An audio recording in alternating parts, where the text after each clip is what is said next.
Donald and Douglas are twins and had arrived from Scotland to help Sir Topham Hatt, but only one engine had been expected. The twins meant well, but did cause confusion. Sir Topham Hatt had given them numbers, Donald 9 and Douglas 10, but he was still planning to send one engine home.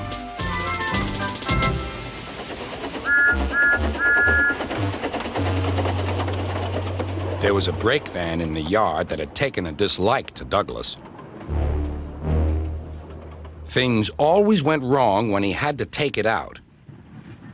His trains were late, and he was blamed. Douglas began to worry. Donald, his twin, was angry. "You're a muckle nuisance," said Donald. "It's to leave you behind I be wanting." "You can't," said the brake van. "I'm essential." "Ah, are you?" Donald burst out. "You're nothing but a screeching and a noise when all's said and done. Spite doggy, would you? Take that!" "Oh! Oh!" cried the van. "There's more coming should you misbehave." The van behaved better after that. Until one day, Donald had an accident. The rails were slippery. He couldn't stop in time.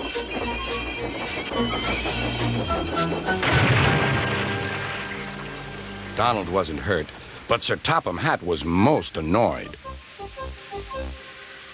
"I am disappointed, Donald. I didn't expect such clumsiness from you. I had decided to send Douglas back and keep you." "I'm sorry, sir," said Donald. "I should think so, too. You have upset my arrangements. Now, James will have to help with the goods work while you have your tender mended. James won't like that." Sir Topham Hatt was right. James grumbled dreadfully about extra work.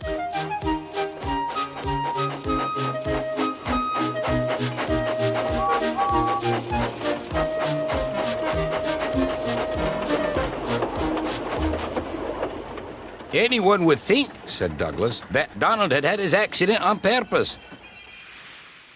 I hear tell about an engine and some tar wagons." "Shut up," said James. "It's not funny." He didn't like to be reminded of his own accident. "Well, well, well. Surely, James, it wasn't you. You didn't say." James didn't say. He slouched sulkily away. "James is cross," snickered the spiteful brake van. "We'll try to make him crosser still." "Hold back," giggled the freight cars to each other. James did his best, but he was exhausted when they reached Edward's station. Luckily, Douglas was there.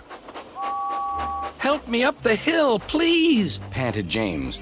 "These freight cars are playing tricks." "We'll show them," said Douglas.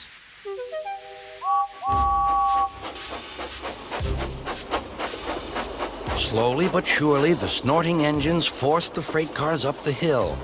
But James was losing steam. "I can't do it! I can't do it!" "Leave it to me!" shouted Douglas. The conductor was anxious. "Go steady! The van's breaking!" The van was in pieces. No one had been hurt, and soon Edward came to clear the mess. Sir Topham Hatt was on board. "I might have known it would be Douglas," he said. "Douglas was grand, sir," said Edward. "James had no steam left, but Douglas worked hard enough for 3. I heard him from my yard." "2 would have been enough," said Sir Topham Hatt. "I want to be fair, Douglas, but I don't know. I really don't know." Sir Topham Hatt was making up his mind about which engine to send away, but that's another story.